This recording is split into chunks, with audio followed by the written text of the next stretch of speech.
Hi there, this is Laura again. Welcome back to Lottiejasminedesigns. Just want to say thank you to everybody that watched our previous video and welcome all our new subscribers. This is our project we're going to do today, two beautiful silver grey glittery shells. So these are the Arteza mica powders that we have. There are 35 of them. I'm going to have a look through and see whether or not we can find one that's a beautiful silvery grey that we can use within the resin to paint in the mould. And let's just see if that works. So here we are.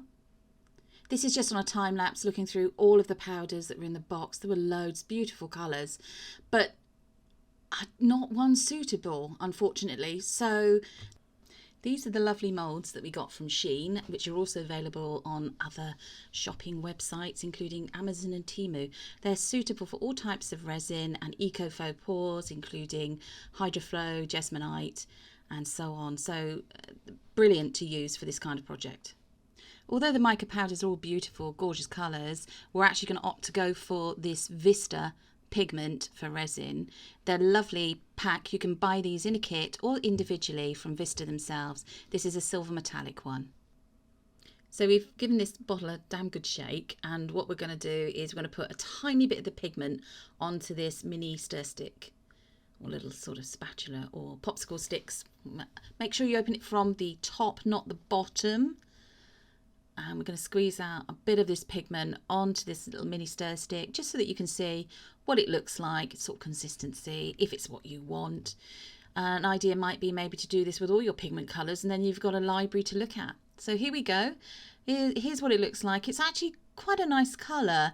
I'm not sure it's going to work for this project, but we're going to give it a go anyway, as we don't have mica powders or metallic powders to use. So here we have the moulds that we're going to get ready. We're going to mix up some resin. We're going to use a product that I haven't used before, and this is called Vista resin. It's epoxy resin. It's from a kit that we purchased at Makers Central. So you've got a mixing ratio of 100 mils part A to 60 mils of part B. So just looking at the calibrated cup there, so I've got an idea. And as I said, this is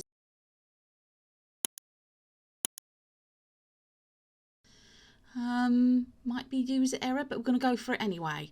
So we're pouring it in up to the 100 ml line. This is very milky and very thick, so this may or may not work, but keep your fingers crossed, and hopefully we'll get a good result at the end. So here we go. That's with the 100 mils. Just going to use this lovely silicone spatula stick from Shein to just wipe off the top of the bottle there. Also going to use that to stir it all up. And here we go with part B. Gonna just have a little look for the 60 ml line and just checking. And then there we go, gonna start pouring it in. This is much more what I would have expected. So up to the 60 ml line, ready to then start with the stirring. And I'm gonna put in a time lapse for that. Actual time spent stirring was 5 minutes. Here we are, stirring it up through the time lapse, making sure you scrape down the sides and also off the spatula to make sure it's all mixed evenly and trying not to put bubbles in. So this is the end result after we've mixed it for 5 minutes. It's very, very runny, very runny. And as you can see, it's milky in colour, it's cloudy. It's not clear like any other resins that I've used, which is what I would expect. But to be honest with you, as I said before, we're going to go ahead, we're going to use it, we're going to see what happens.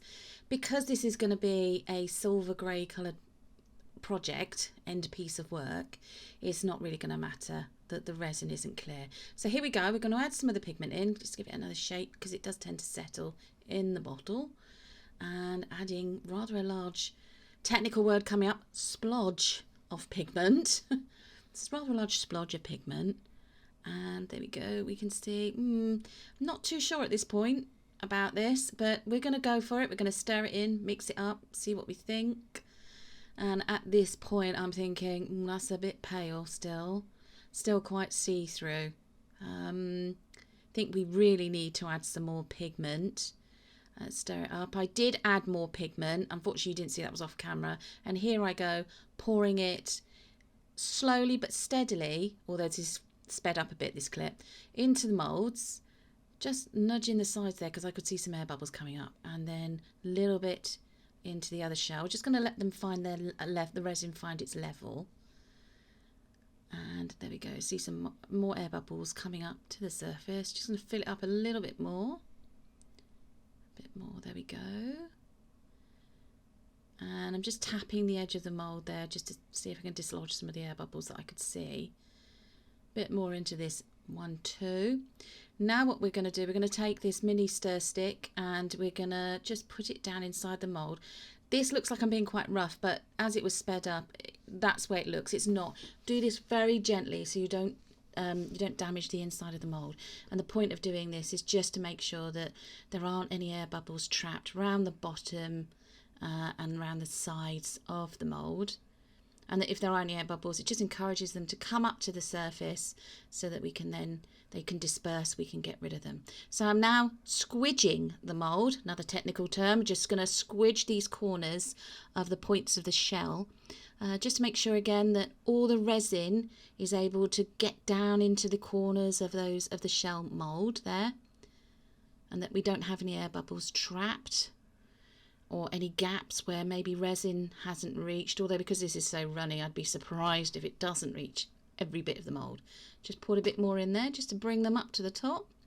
Bit more squidging going on, trying to encourage those air bubbles to come on up to the surface.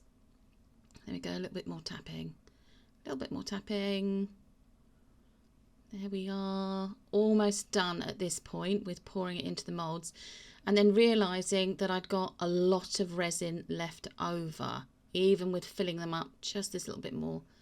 Still have quite a lot of resin left over. So at this point, I'll go and get my moulds. So these are the moulds I use when I have leftover resin. We've got some skull moulds here and also a ring holder mould. So here we go. These are purchased from Shein as well. So we're just going to, here we go, I'm going to pour in some resin. I make a rookie error here though. I pour way too much resin in to start with. Look at it and think, no, that's not going to work. That's really not going to work. And what I should have done is actually poured a small amount. So there we go, I've poured it back. We've only got a small amount of resin in the bottom, so we can just squidge the point part, the very bottom tip of the mould, to make sure we get rid of any trapped air bubbles and that all the resin goes in. You get a nice point on the finished product. And there we are, just topping up the rest of the mould. There we go. And then we're going to put it to one side. And here you can actually see two skull moulds. But in this particular clip, all I'm going to show you is how I fill up one of them, because once you've seen one, I do exactly the same process with the other one. And in fact, I go on to see that I need to do another two. So we have 3 skulls filled in total. So here we are, I'm just filled it up, bit of resin, and I'm just squidging it to try and get rid of any trapped air bubbles, making sure that resin gets into all the little nooks and crannies of the mould. Do like that word, nooks and crannies. And there we go. So there we go. This is it. This is the moulds full. And they're already, look, they're starting to cure already. But this is them. So this is the 3 skulls that I did, the ring stand and the 2 shells. So just waiting for them to cure overnight, and we'll see what they look like tomorrow. Here we are, it's the following day, and I've covered them with the food cover like I normally do, just to prevent any flies and bits and pieces going into the moulds whilst they're curing. And this took a shorter time than I was expecting for it to cure up, which I was rather pleased about.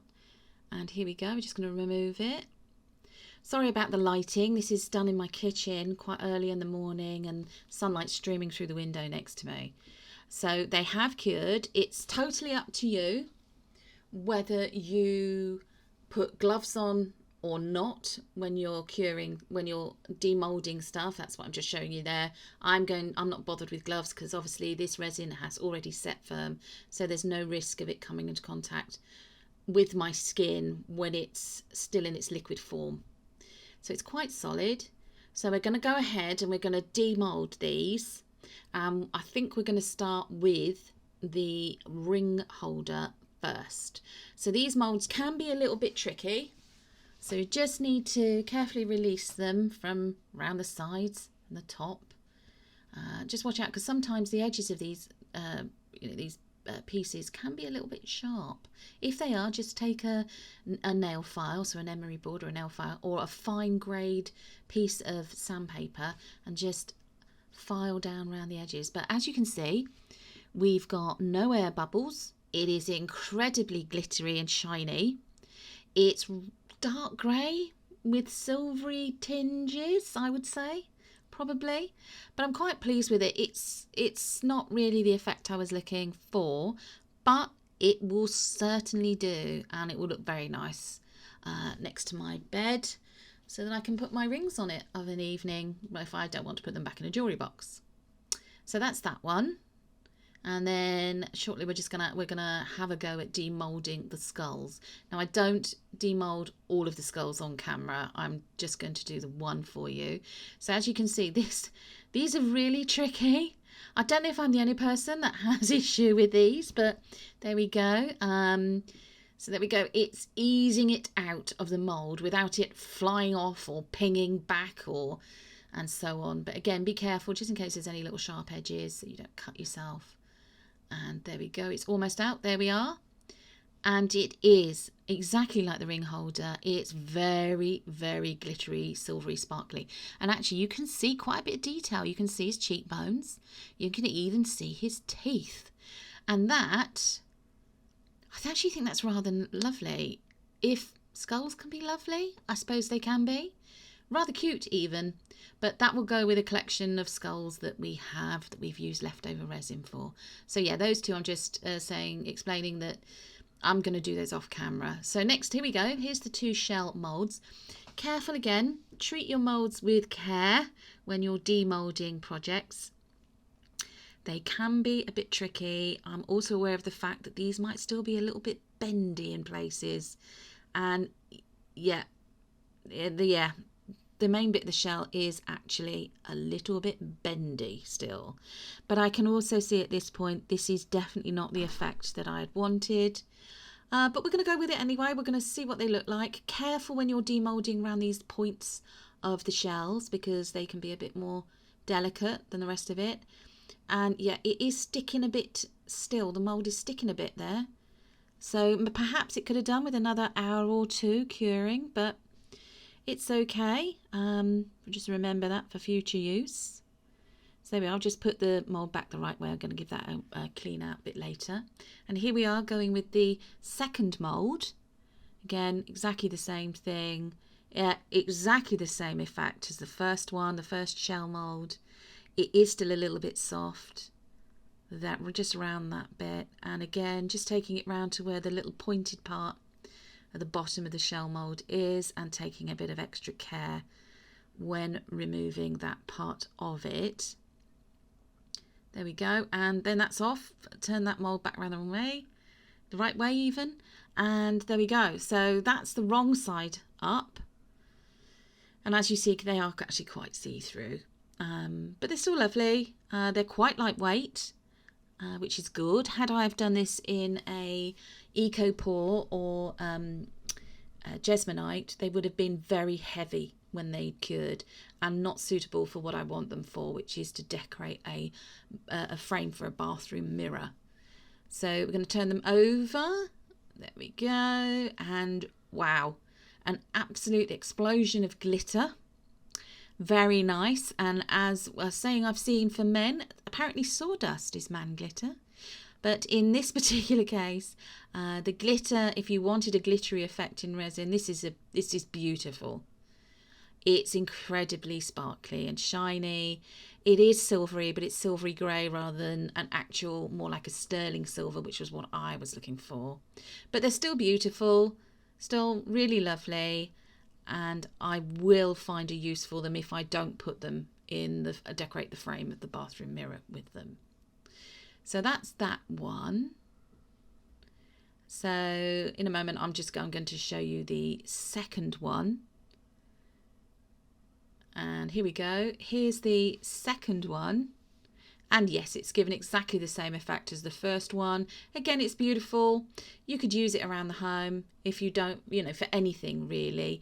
A nice little trinket dish, or you could have it by your front door to put your keys in. You could use it as a soap dish in your bathrooms, your cloakrooms, by the kitchen sink. You could use it to put your sponge for washing up in, if you use a sponge. Anything really. It can be used as a dish to put your jewellery in of a night time. And there we go. Here's the finished product. Don't forget to like, share and subscribe, please. And yeah, I hope you enjoyed the project. Thank you.